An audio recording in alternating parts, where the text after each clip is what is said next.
Are you called to speak? Maybe you're considering dedicating your life to sharing your story. Well, by the end of this video, you're going to learn 3 signs that you are called, created, destined to be a public speaker. Check it out.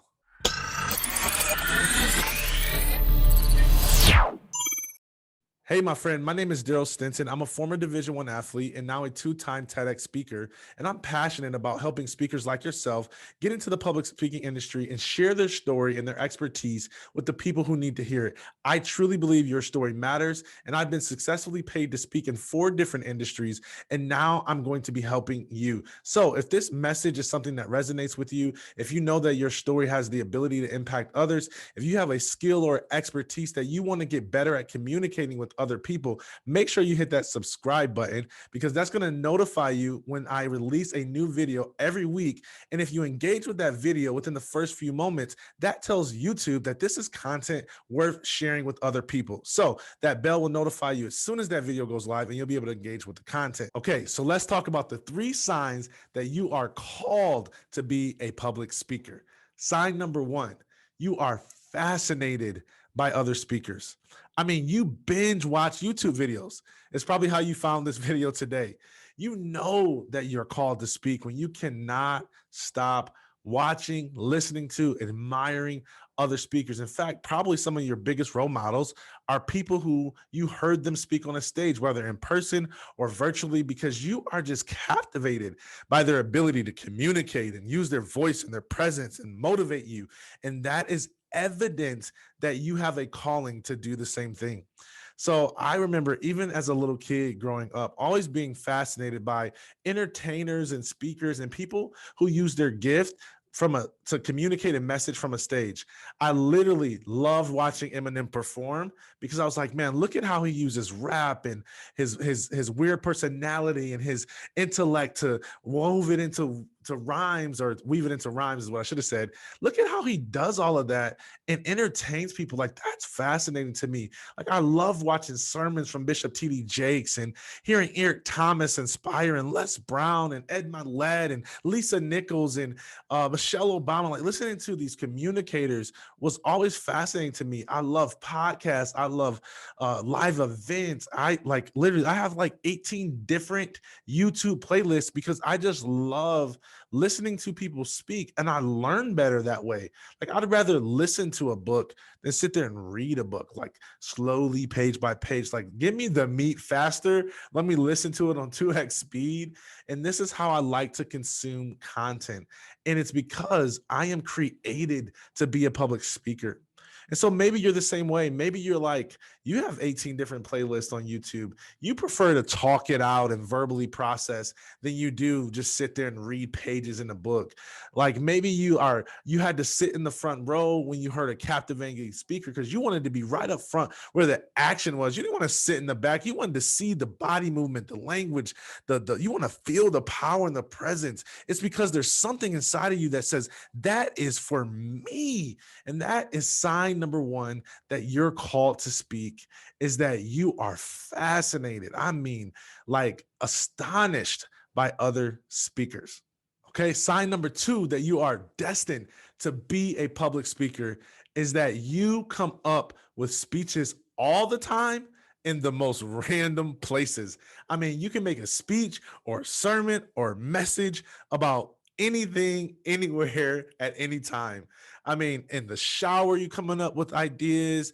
You're watching a movie about dogs and you come up with a message about how, like, don't let fur get in your way of your destiny. Like, I don't know what it is. You just find yourself coming up with these concepts. And here's another thing I know about you, if you're like me, is that when you come up with these concepts, they sound so good in your head. You envision yourself just like throwing that idea out there and it would be amazing. You may even see yourself like giving this speech to one of your favorite public speakers or motivational speakers and just like them ripping it. Like, you hear the soundtrack of yourself in your own head and it's amazing. But if you're also like me, a lot of times what you say out your mouth doesn't sound as good as what you said in your head. So like a lot of times I get these message ideas and I'll scribble them on a napkin or I'll write them in my Evernote or like I'll capture them in my Google Drive. And then I go to deliver it. I'm like, man, that sounded so much better in my head. Like it was fire in my head. And like now I'm like struggling to communicate the idea. Right. That's how you know. That's a sign that you are called to this thing because you have all these creative ideas. Like God has given you this ability to just like come up with messages and ideas. And like you can make an idea about this hat. You can make an idea about this video. Like you probably heard me say something and thought of a speech while you were listening to me. This is evidence. I mean, I have problems sometimes having like quality connecting conversations with people because if they say the wrong thing, I might come up with a speech. I'll be like, oh, that sounds good. It's a sermon. That is evidence that you are called to this profession, that you are meant to be in front of an audience, sharing your story so that people can buy into what you have to say. They can be motivated by your life experience and they can be inspired by the obstacles that you've overcome in life. So are you always coming up with random ideas all the time? Like, are you always like trying to think or imagine yourself on a stage or you see yourself like delivering this message? Do you know deep down in your heart that these ideas that you have would be great if just you knew how to communicate it? Like, then you know that you're called to speak. In fact, I just released a video called Two Ways to Add Motivation to Your Speech. And so, if you have this idea and it doesn't come off as motivating as you want it to, I give you some really good tips and techniques to, how you can add motivation into your next speech. And so, I'll drop a link to that video in the comment section here. You can go and just like figure out how to take what's in your head and make it an actual reality motivating talk in your life. So, that's number two. Let's go to number three.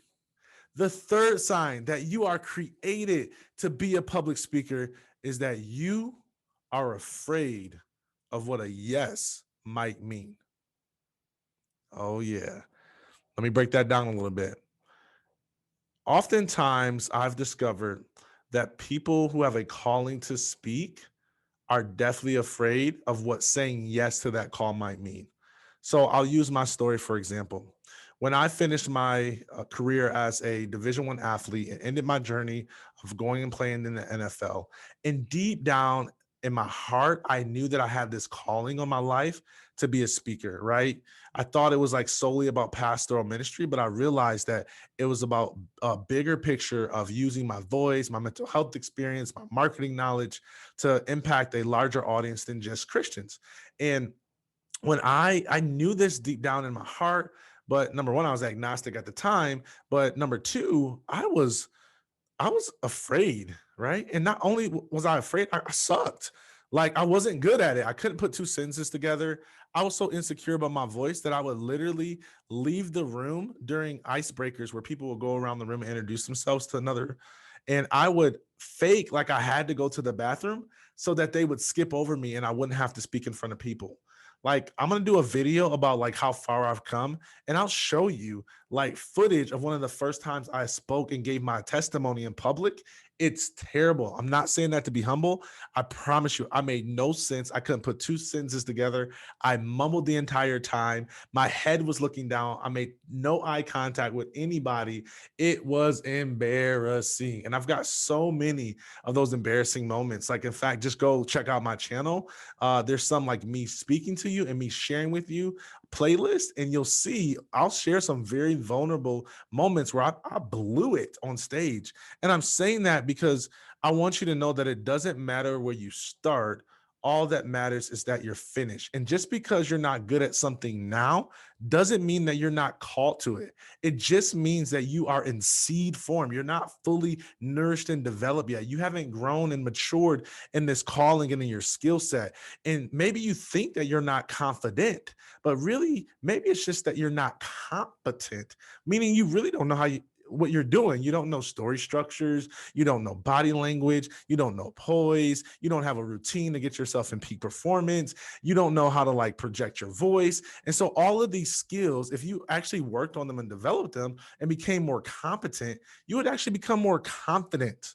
So that's an element of like, if you're afraid to say yes because you lack the skill set, because you're new to this, like, don't mistake your insecurity for a lack of affirmation that you're called to what it is you're called to do. And that's what I did. I made that mistake.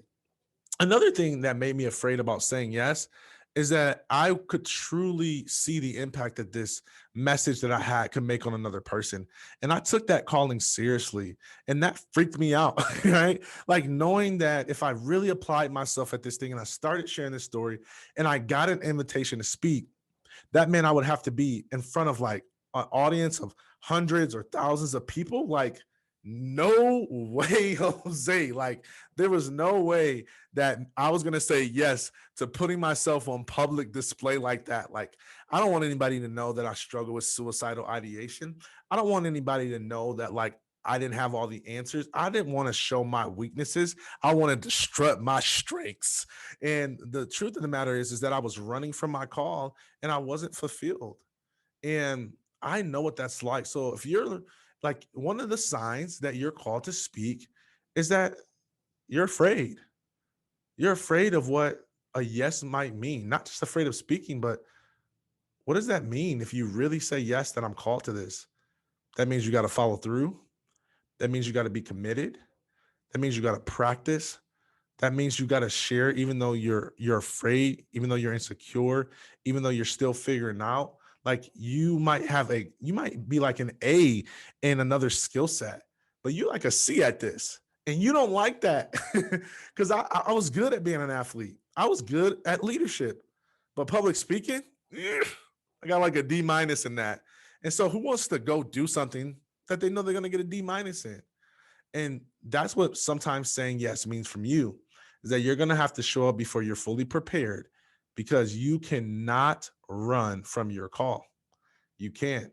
You're always going to come up with those ideas in the shower. You're still going to be fascinated by other speakers. And deep down inside, your heart is still going to be telling you, you need to share your story. So I want you to sit with that for a minute. And I want you to know that you're not alone. Not only do I understand, but we have a community of speakers who's been there, done that, and bought the t-shirt. And if you want to join our community of speakers, you can join our private Facebook community completely free. It's called Speaking Made Profitable. Okay. Because I believe that when you step into this world and share your story and make an impact in others' lives, you are going to attract business into your life. You're going to attract followers, supporters. Like, you're going to help a lot of people, but you're going to bring in the profits that you need to support your mission. Like, someone told me early on that, Darryll, if you can't fund your ministry, you won't have a ministry. And so I had to learn how to fund it. And one of the easiest ways to do that is just add value through sharing your story, and people will come and want to learn more from you, want to buy your courses, or just be interested in supporting you in general. And so, like, yeah, it's not about money, it's about impact. But you can't separate one without the other. When you make an impact, you're going to make money, right? But if all you do is focus on money, then you're going to have less of an impact. So join our private Facebook community. The link is in the comment section. It's completely free to join, and we give out speaking leads. There's networking sessions with other speakers. There's additional trainings that's just for that group. It's a safe place to practice. If you want to go in there and like submit like a 5, 10, 15-minute version of your talk and just get some feedback, like, it's a safe place to grow, because everybody in there is growing. So we'd love for you to join our community. Go ahead and just click that link in the comment section. So I want to recap real quick. The 3 signs that you know that you are called to be a public speaker is: number 1, you are fascinated by other speakers. Number 2, you come up with speech ideas all the time, everywhere, in any occasion. And number 3, you're afraid of what a yes might mean. Hey, I've been there. If you found this content helpful, please leave a comment and share, because it helps with the algorithm. Also, let me know what you thought. Do you agree that these are signs that you're called to be a public speaker, or do you disagree? Like, what are some signs that you see in your life that's like, hey, this is evidence that I know that I know that I know that I'm actually called to be a public speaker? Drop a comment and let's start a conversation around this, because I think this subject is very helpful. If we can help people sort through, like, hey, am I called? Am I not called? Then that is how we know if we're going to move forward. So always remember that your story truly does matter. I love what Dr. Seuss says: to the world, you may just be someone, but to someone, you may be the world. So go out there and be the world to somebody. And I'll see you next week. Peace.